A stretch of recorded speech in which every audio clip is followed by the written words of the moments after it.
meninggalkan wa ala alihi ya halalnya belum berarti halal atau haram berarti halalnya belum Bismillahirrahmanirrahim.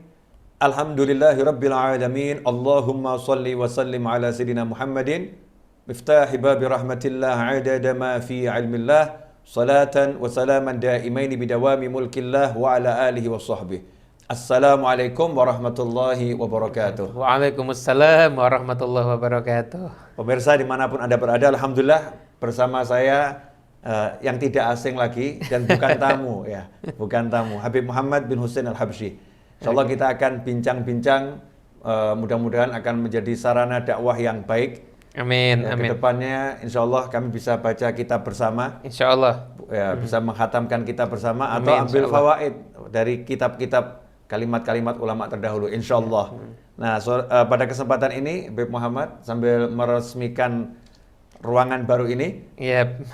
beliau akan ngobrol bersama saya, insyaallah kita bisa mendapatkan ilmu yang banyak. Amin, insyaallah. Amin, alhamdulillah. Gimana Habib kabarnya, sehat? Sehat walafiat, alhamdulillah Habib. Ini Alhamdulillah. tambah sehat karena masuk ruangan ini. Masya Allah, alhamdulillah. Mudah-mudahan jadi satu ruangan yang bisa menjadikan sebab hidayah banyak orang, insyaallah. Amin. Terutama buat kita-kita yang bicara. Amin, ini, amin, insyaallah, insyaallah. Ini Habib kok tambah langsing nih?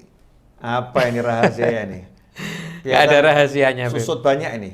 Ya, memulai hidup sehat. Memulai hidup sehat, alhamdulillah. Alhamdulillah. Gimana Habib menghadapi zaman sekarang ini, dakwah di zaman sekarang ini? Ini COVID-19 ini kan banyak memberikan pelajaran, tatanan kehidupan baru yang sebetulnya itu juga tatanan kehidupan orang-orang lama. Lama ya. Seperti cuci tangan, cuci kaki, cuci wajah, cuci muka. Kalau mau masuk rumah, ini kalau orang-orang tua dulu kan ngajarkan sebelum masuk rumah memang suruh cuci tangan. Bersih-bersih wajah. Di depan rumah udah disiapkan tempat kendi atau apa itu ya, padasan ya untuk cuci-cuci. Betul. Sekarang kita praktekkan ya. Sekarang kita praktekkan. Nah, dalam zaman yang seperti ini dengan kehidupan yang modern baik dalam teknologi maupun cara bergaul dan lain sebagainya, sebetulnya ini enaknya kita pakai metode yang bagaimana ini untuk dakwah di zaman sekarang ini? Ya. Sebenarnya kalau metode, kalau pengembangan tentunya kita mengikuti zaman. Tapi kalau metode sebenarnya orang-orang dulu tuh ternyata lebih memahami tentang kemanusiaan dan tentang keagamaan dibanding kita.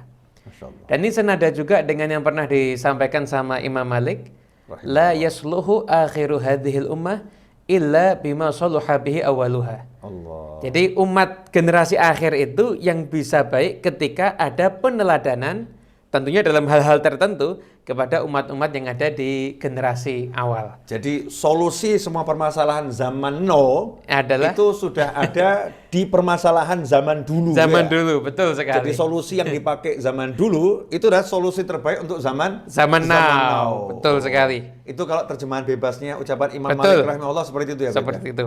Tepat sekali, persis sekali. Alhamdulillah. Nah, ini saya malah mau menggunakan kesempatan ini untuk mengajak Habib Novel bertukar pikiran dan membagikan ilmunya. Masya Terutama kepada saya pribadi dan semua yang menikmati kajian ini, podcast dakwah ini. Jadi Habib, sekarang ini kan kita lihat kehidupan itu kan begitu materialis kan. Jadi orang ini ketika di PHK itu misalkan ya, seakan-akan sudah kehilangan kehidupan. Allah. Jadi sedihnya ketika di PHK sama sedihnya ketika terlambat sholat itu masih lebih sedih ketika di PHK. Nah. Menghadapi keadaannya semacam ini sekarang ini, kira-kira ilmu tasawuf itu relevan nggak untuk diajarkan, untuk dikembangkan kita? Masya Allah. Ilmu tasawuf ya Beb ya? Iya.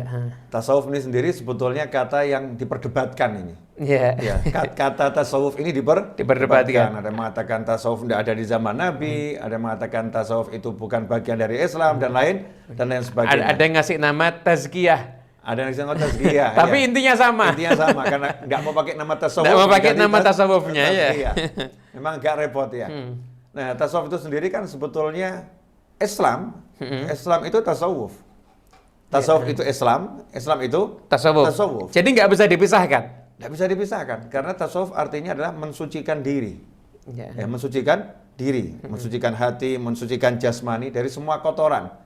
Ya, dari semua kotoran yang dipandang kotor oleh Allah Subhanahu wa taala. Jadi kotor menurut Allah Subhanahu wa taala. Karena itu kalau kita tanya para sufi, orang-orang yang bertasawuf itu sendiri, apa itu tasawuf? Mereka mengatakan at-tasawuf husnul khuluq. Tasawuf itu adalah berperangai yang baik, berakhlak yang mulia. Itu namanya orang bertasawuf. Ya. Dan kalau kita tanya beliau-beliau rahimahullah, bagaimana bertasawuf? Mereka mengatakan menjalankan syariat, menjalankan syariat dengan cara-cara yang sesuai dengan syariat, tidak keluar dari Al-Quran, Sunnah dan petunjuk para ulama, tetapi dengan hati yang ikhlas lillahi ta'ala. Maka tasawuf adalah gabungan daripada Islam, iman, ihsan. Dan itu yang diajarkan Nabi SAW lewat malaikat Jibril yang nanya dalam sekali duduk. Malaikat Jibril nanya mal Islam, mal iman, mal ihsan. Nah, 3 gabungan ini Arkanuddin itulah tasawuf. Masya Allah. Sehingga tidak mungkin tasawuf dipisahkan dari kehidupan beragama umat Islam, tidak mungkin. Hanya saja orang menganggap tasawuf ini seperti kelas eksklusif nih. Milih orang-orang tertentu. Ada golongan sufi, sufi, atau mungkin sufi itu pakaiannya harus model begitu. Kalau pakaiannya seperti itu namanya sufi, orangnya bertasawuf, orangnya namanya sufi. Kalau pakaiannya begitu, itu enggak tasawuf, itu enggak sufi. Cara pandang yang salah terhadap tasawuf itu sendiri. Singkatnya gini, Beb. Jadi tasawuf itu adalah husnul khuluq. Berperangai yang mulia, berakhlak mulia. Karena itu zaman sekarang harus diterapkan dalam kehidupan nih. Tasawuf itu diterapkan dalam kehidupan. Karena kalau kita hanya berislam tanpa beriman, repot. Orang berislam tanpa beriman, sholatnya nggak mungkin khusyuk. Karena dia nggak ada iman. Nggak percaya sama surga, nggak percaya sama neraka. Berislam tapi nggak beriman, munafik dia. Jadi beriman nggak berislam, repot juga. Jadi moral itu dibentuknya melalui tasawuf itu sendiri berarti ya. Betul. Nah, contoh yang nyata begini, dalam mengajak orang nih. Ngajak orang itu kan syariatnya jelas. Man ra'a minkum munkaran falyughayyirhu biyadihi fa illam yastati' fa bilisanihi fa illam yastati' fa biqalbihi fadzalika adhaful iman. Atau kama qala sallallahu alaihi. Siapa yang melihat kemungkaran di antara kalian, hendaknya dia merubah kemungkaran tersebut dengan tangannya. Kalau tidak mampu dengan merubah biyadih, dengan tidak tangannya, mampu betul. Dengan lisan. Kalau tidak mampu dengan hatinya. Yang dengan hati itu bagian iman yang paling lemah, itu terjemahan. Ini orang kalau cuman belajar seperti itu, tidak tahu tasawuf, mempelajarinya cuman sekedar hadis dan terjemahan, tapi nggak tahu tasawufnya, karena tasawuf gabungan antara Islam, iman dan ihsan. Dia nggak tahu aspek imannya, dia nggak tahu aspek ihsannya, maka jadinya salah kaprah. Begitu lihat mungkar, dia merasa dia punya tangan, hajar. Na'udzubillah min dzalik. Padahal maksudnya tangan itu dengan kekuasaan itu. Di dalam sebagian. Betul. Kita belajar tangan dalam syariat, itu syariat dulu, Islam. Pandangan Islam bagaimana dengan tangan? Dengan tangan ini penguasa. Penguasa di dalam sebuah pemerintahan. Kalau di dalam rumah adalah orang tua kepada anak. Itu yang punya kuasa dengan tangannya. Suami terhadap istrinya. Bos terhadap karyawan, tentunya dengan aturan-aturan yang berlaku. Tapi yang punya kuasa adalah bosnya, yang boleh mecat dan lain sebagainya dengan tangan. Kalau memang dengan tangan tidak mampu, dengan lisan. Dengan lisan ini ya ranahnya ulama, orang yang punya ilmu. Bukan semua orang yang punya mulut. Betul. Bukan semua orang yang punya lisan. Artinya tidak semua orang boleh merubah kemungkaran dengan lisan, karena bisa jadi kemungkaran lebih besar lagi caranya salah. Karena menilai mungkar pun juga harus pakai ilmu. Betul. Menilai mungkar harus pakai ilmu. Ini kalau nilai mungkar nggak pakai ilmu, bahaya nanti. Yang nggak mungkar dibilang mungkar. Yang mungkar dianggap tidak mungkar. Nggak sembarangan. Kemudian kalau nggak mampu, artinya dia bukan ulama, dia juga bukan penguasa, tidak punya kekuasaan. Maka dengan hati ini apa? Itulah iman yang paling lemah. Prihatin. Ya, dengan hati prihatin. Ikut merasa nggak suka kok ada ya kemaksiatan seperti itu, saya nggak suka. Itu dengan hati, itu yang paling lemah. Nggak punya Jadi ilmu. tidak meridhoi kemungkaran itu. Betul, tidak meridhoi kemungkaran tersebut. Ini ya, baru tataran belum sampai tasawuf. Ya. Ini zahir aja ini. Islam. Ya. Islam. Tasawuf tiga-tiganya. Islam, iman, ihsan. Bagaimana tasawuf menyikapi hadis yang seperti ini? Ya, menyikapi hadis yang seperti ini. Ketika ada kemungkaran, hendaknya kamu rubah dengan tanganmu. Kalau kamu nggak mampu dengan lisanmu, nggak mampu dengan hatimu, maka itu adalah bagian yang paling lemah. Ahli sufi mengatakan justru kalimat yang dengan hati, ad'aful iman, beliau mengartikan bukan bagian paling lemah. Ad'aful iman yang dengan hati justru iman yang paling berlipat-lipat. Jadi ad'af di situ diartikan yang berlipat-lipat. Iman yang paling kuat. Jadi sufi punya pandangan lain. Ya. Kalau kamu lihat kemungkaran, kamu rubah dengan tanganmu. Nggak mampu dengan lisanmu. Nggak mampu dengan hatimu. Yang dengan hati itu justru yang paling besar. Ya. Yang paling tinggi nih nilainya. Buat sufi. Mungkin ada yang nanya, kok bisa seperti itu? Iya. Ada orang dengan tangan tetapi sombong di dalamnya. Ya, hancur dia. Hancur. Jadi yang nasihatin juga hancur juga sama. Jadi dengan kesombongan dia berusaha merubah kemungkaran. Menggunakan kemungkaran untuk merubah kemungkaran. Maka yang timbul adalah kemungkaran dan kemungkaran. Padahal dia nggak ngerti, bisa jadi sombongnya lebih bahaya daripada mungkarnya. Betul. Ya, ini contoh saja ya. Kemudian dengan lisan. Ya, dengan lisan juga sama. Dia nasihatin orang, tapi merasa dia lebih mulia dari orang yang dinasehatin. Maka ini udah kesombongan yang luar biasa. Salah lagi menurut para sufi. Dengan hati bagaimana? Syarat nomor 1 mau merubah kemungkaran adalah hatinya harus mencintai yang dinasehatin. Betul. Hatinya harus menyayangi objek yang menjadi sasaran untuk dirubah ini disayangi, dicintai. Hatinya harus meletakkan saya dan dia sama-sama hambanya Allah Subhanahu wa taala. Saya tidak tahu antara dia dengan saya mana yang lebih mulia di sisi Allah Subhanahu wa taala. Karena saya tidak tahu keburukannya dia selain yang tampak di pandangan saya. Sementara saya tahu keburukan saya di pandangan saya jauh lebih banyak, maka hak pasti saya lebih buruk dari dia. Ini sufi. Saya lebih buruk dari dia. Hanya saja sebagai saudara muslim, saya punya tugas nasihatin. Maka disitulah sufi menasihati dengan angkat tangan, doa. Ya Allah, tolong. Ya Allah. Doanya kenceng, jalani doanya.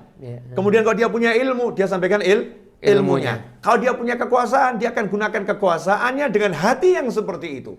Jadi pondasi utama seorang sufi, hatinya dulu, baru lisan dan kekuasaan. Betul, seperti itu. Masya Allah. Inilah tasawuf. Masya Allah. Ya, inilah tasawuf. Kalau kita kan enggak, kebalik. Ya. Yang penting hajar hatinya dulu. Terakhir ya. Hati belakangan udah. Hatinya terakhir. Sikat dulu, hati belakangan. Ini bertentangan dengan hakikat Islam itu sendiri. Betul. Islam, iman dan ihsan. Lah ini sufi ini tadi yang dia mengartikan dengan hatinya dimulai, juga mengatakan kemaksiatan itu kemungkaran bukan dihilangkan. Ya. Hadis tersebut tidak ada kalimat Izalah atau izalah. Tapi yang ada taghyir. Perubahan. Dirubah artinya bagaimana? Dari mungkar menjadi taat. Masya Allah. Jadi dari maksiat menjadi taat. Dari orang nggak benar jadi orang yang benar. Karena itu butuh kehati-hatian di dalam berdakwah. Menggunakan metode yang bagus dan sebagainya. Sebagai contoh Habib, kalau kita baca di hadis Sahih Bukhari, Baginda Muhammad SAW itu mencontohkan metode dakwah yang luar biasa. Beliau berkata kepada istri beliau, Sayyidatuna Aisyah radhiyallahu anha, ini terjemahan bebasnya ya Habib ya, karena kita lagi nggak buka teks hadisnya. Seandainya aku tidak khawatir terhadap kaummu yang barusan masuk Islam, maka aku akan jadikan pintu Ka'bah itu jadi 2. Ada pintu masuk dan pintu keluar. Tapi karena mereka baru saja memeluk Islam, aku tidak lakukan itu. Nabi Muhammad SAW sebetulnya beliau kan pembuat syariat atas petunjuk Allah Subhanahu wa taala. Semua ucapan, perbuatan, bahkan diamnya Nabi Muhammad SAW menjadi syariat, Tapi untuk merubah pintu Ka'bah, Nabi SAW melihat masyarakat sekitarnya. Ini kalau saya rubah sekarang, mereka akan menentang. Mereka akan menentang, justru mereka nanti akan benci kepada Nabi. Itu menjadi suatu hal maksiat yang lebih besar. Sementara merubah pintu Ka'bah nggak urgent. Bukan Jadi sesuatu yang urgent. kontraproduktif akhirnya ya. Betul. Nah, Rasulullah SAW mengajarkan tunda itu. Dan sampai sekarang nggak dirubah. Ya. Pernah dirubah, akhirnya dikembalikan lagi. Ya. Oleh sahabat pernah dirubah, akhirnya dikembalikan lagi. Tidak dirubah. Karena ternyata menimbulkan polemik. Jadi sesuatu yang menimbulkan polemik dihindari oleh Nabi Muhammad SAW. Meskipun itu Nabi Muhammad SAW. Kehati-hatian beliau dalam berdakwah sampai segitu menjaga hati umatnya. Menimbang semuanya. Kemudian kalau kita lihat sebelum beliau diproklamirkan atau dinyatakan sebagai nabi dan sebagai rasul, sebelum diangkat sebagai rasul di hadapan umat manusia, Nabi Muhammad SAW ketika disuruh memindahkan Hajar Aswad, beliau tidak angkat batu itu kemudian meletakkannya, enggak. Tapi beliau minta semua orang ikut mengangkatnya. Ya, ikut mengangkat. Sampai pada titiknya baru beliau kemudian ambil dan angkat. Inilah tasawuf. Jadi melibatkan semuanya, menyelesaikan konflik Yang tadinya bertikai, akhirnya menjadi bersahabat. Ini kan kerennya luar biasa nih. Allahumma sholli wa sallim alaihi. Tadinya bertikai hampir bunuh-bunuhan itu.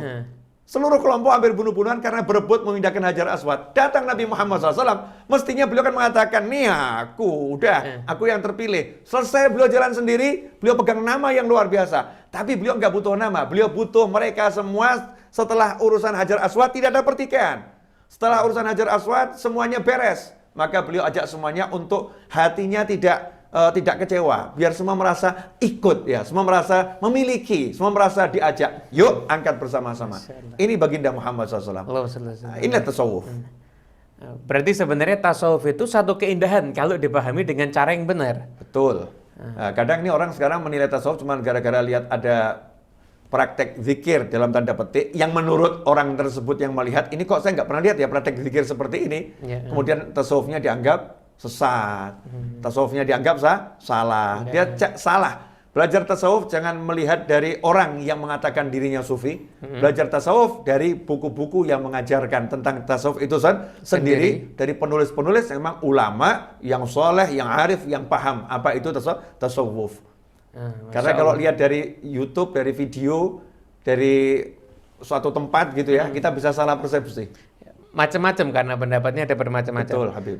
Sedangkan ulama pemimpin tasawuf yang dikatakan pemimpin, Sayyidina Junaid al-Baghdadi kan menyatakan ilmu kami sumbernya Al-Quran dan Sunnah. Berarti kan memang agama ini adalah satu istilahnya praktek yang diajarkan dalam tasawuf itu sendiri kan? Betul. Kemudian ini Habib, diskusinya semakin menarik. Sekarang ini mungkin juga keengganan orang untuk mengetahui lebih dalam tasawuf karena ada salah image mengatakan tasawuf itu nggak boleh kaya. Padahal ulama sufi yang kaya banyak juga. Masya Allah. Ya ini salah kaprah, Bib. Jadi katanya tasawuf nggak boleh kaya, Muslim nggak boleh kaya. Ya, Muslim nggak boleh kaya. Jadi orang soleh itu hidup susah. Ya. Jadi kalau hidup susah itu baru orang soleh. Padahal Nabi Muhammad kaya. Nah, kalau orang soleh hidupnya nggak susah, namanya bukan orang soleh, orang salah. Ini persepsinya seperti itu. Padahal baginda Muhammad SAW adalah seorang yang kaya raya, tapi hartanya dihabiskan di jalan Allah Subhanahu wa Ta'ala. Sayyidah Khadijah radhiyallahu anha adalah orang yang kaya raya, hartanya dihabiskan di jalan Allah Subhanahu wa Ta'ala. Sayyidatuna Aisyah radhiyallahu anha, putri Sayyidina Abu Bakar Siddiq radhiyallahu anhu. Sayyidina Abu Bakar itu orang saudagar yang kaya raya, bukan orang yang nggak punya, tapi hartanya dihabiskan di jalan Allah Subhanahu wa Ta'ala. Sayyidina Umar bin Khattab radhiyallahu anhu adalah pedagang yang kaya raya. Sayyidina Utsman bin Affan radhiyallahu anhu, menantu Nabi Muhammad SAW, terkenal kekayaannya luar biasa. Kalau kita melihat semua itu, maka sufi nggak ada urusannya dengan harta. Kaya miskin nggak jadi masalah. Tetapi hatinya mulia, jasmaninya mulia, akhlaknya mulia, ya ilmunya Masya Allah, ilmunya terus nambah, lautan luas. Itulah sufi. Maka jadi sufi, ada yang sufi itu kekayaannya mengalahkan saudagar terkaya di zamannya. Pernah ada seorang sufi bahkan yang satu hari sedekahnya itu kalau sekarang 1 miliar. Ya, Laits bin Sa'ad itu, nggak salah ya. Ya, satu hari sedekahnya 1 miliar. Sehingga rajanya di zaman itu marah. Beliau marah ini. Kamu ini saudagar kok mau ngalahkan raja sedekahnya. Maka beliau menjawab, mohon maaf saya nggak ada niat untuk nyaingin siapapun. Tapi saya tidak bisa sedekah yang lebih kecil dari penghasilan saya 1 hari. Jadi minimal sedekah saya itu sama dengan penghasilan saya 1 hari. Itu yang saya sedekahkan penghasilan saya 1 hari. Masya Allah. Dihabiskan semuanya itu, tekno itu. Nah, ini sufi. Ini sufi. Berarti sebenarnya untuk mendalami tasawuf nggak harus ustadz ya. Bentar. Pedagang, kemudian pemuda, mahasiswa, ibu rumah tangga sekalipun, mereka sebenarnya bisa menerapkan ilmu tasawuf dalam kehidupan mereka masing-masing. Nah sekarang kalau untuk ibu rumah tangga, bertasawufnya gimana ini Habib? Luas. Karena tasawuf itu sendiri Islam, iman, Ihsan. semuanya kan. Ya. Maka ibu rumah tangga dan bertasawuf contohnya Ya. masalah memberi makan anak, suami dan anggota rumah tangga. Tasawufnya bagaimana? Nggak ngejar makanannya enak dulu. Halalan thayyibah. Yang halal, yang baik. Baik ini kan ya enak, ya sehat, macam-macam maknanya ya. Tapi halalnya terdahulu. Maka kalau ibu rumah tangga ini dia mau menerapkan tasawuf, yang dia pikirkan kemanapun dia cari makanan yang halal dulu. Setelah yang halal, baru dia cari resepnya yang enak ini. Ya resepnya yang enak. Kemudian menyajikannya. Ini baru makannya ya Beb ya. Menyajikannya. Kalau makanannya enak, yang menyajikan nggak enak. Jadinya nggak enak. Maka menyajikannya ya akan tiru Sayyidatuna Aisyah radhiyallahu ta'ala ketika menyajikan untuk Nabi Muhammad SAW.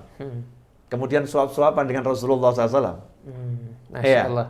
Ini indah ini, indah. Indahnya luar biasa. Bagaimana menyajikannya dengan indah, makannya juga dengan indah. Ini baru bab makanan. Kalau setiap hari seperti itu nih ibu rumah tangga kepada suaminya, kepada anaknya, Masya Allah. Sayyidina Hasan dan Sayyidina Husain, putranya Sayyidina Ali dan Fatimah Zahra radhiyallahu ta'ala anhum ajma'in. Bagaimana ketika di meja makan mau makan? Sayyidina Hasan dan Sayyidina Husain radhiyallahu ta'ala anhuma setiap kali makan tidak berani mengambil makanan sebelum ibunya mengambil. Masya Allah. Jadi nunggu ibunya ngambil, baru beliau berani ngambil makan. Masya Allah. Saat ditanya, kenapa kamu kok setiap kali makan kami perhatikan tidak menyentuh makanan sebelum ibumu Fatimah Zahra radhiyallahu anha menyentuh makanan tersebut? Jawaban beliau adalah, ya karena kami khawatir itu di meja makan ada makanan yang dilihat oleh ibu kami dan ibu kami ingin. Ibu kami inginkan makanan tersebut. Keburu kami ambil dulu dan kami makan. Akhirnya ibu kami ada rasa kecewa karena makanan sudah nggak ada, kan terbatas ya. Kecewa sehingga Allah murka kepada kami. Karena kami durhaka pada orang tua. Ini namanya keluarga yang mengamalkan tasawuf sufi. Seperti itu. Masya Allah.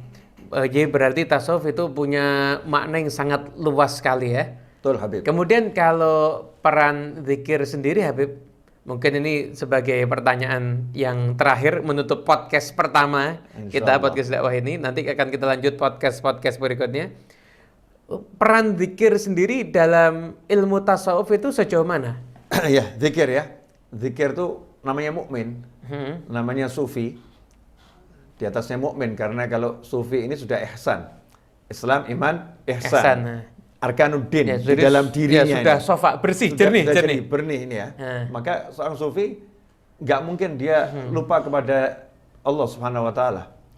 Dalam diamnya, dalam geraknya, dalam apapun selalu dia ingat sama Allah Subhanahu wa taala. Zikir dalam arti yang hakiki itu sudah ada dalam dirinya. Nah, untuk mencapai zikir yang seperti itu, maka para sufi menerapkan zikir-zikir yang telah diajarkan oleh Nabi Muhammad SAW. Secara zahir, Al-Quran mensifatkan alladzina yadhkurunallaha qiyaman wa qu'udan wa 'ala junubihim. Mereka orang-orang yang berzikir kepada Allah dalam keadaan berdiri, duduk maupun berbaring. Maka para sufi dalam segala keadaan tersebut berdiri, duduk maupun berbaring berzikir. Ya. Ingat Allah baik dengan sebutan menyebut la ilaha illallah, Allah subhanallah, kalimat zikir yang diajarkan oleh Nabi Muhammad SAW, maupun dalam hatinya selalu ingat dan sekaligus tafakkur.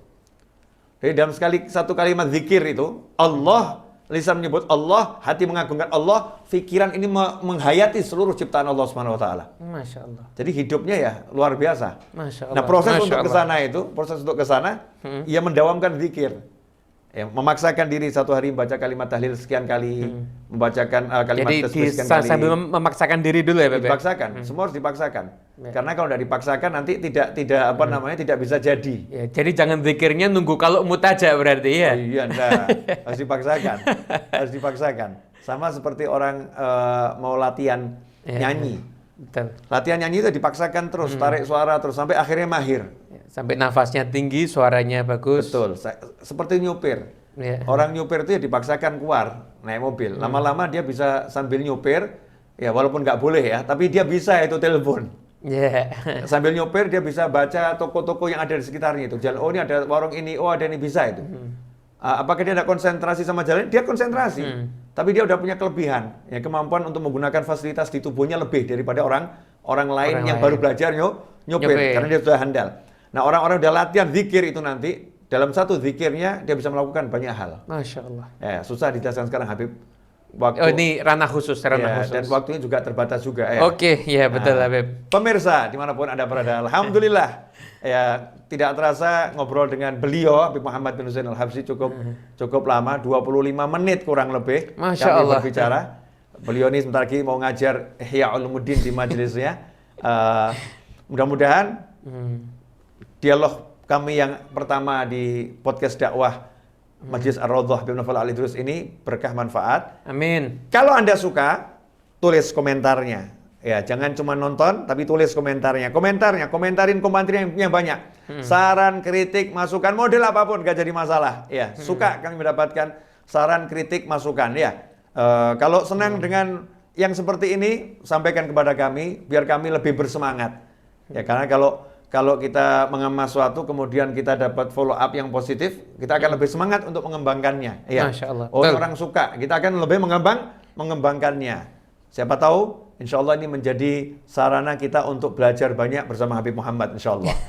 Dan juga nanti kalau ada kita yang belajar sama Habib Naufal ini. Nah, saya sebagai penyemangat ya, insyaallah. Jazakumullah khairan wa lakum minkum, semoga berkah manfaat. Undur diri dulu. Wassallallahu ala sayyidina Muhammadin wa alihi wasallam walhamdulillahirabbil alamin. Wassalamualaikum warahmatullahi wabarakatuh. Waalaikumsalam warahmatullahi wabarakatuh. Itu Habib.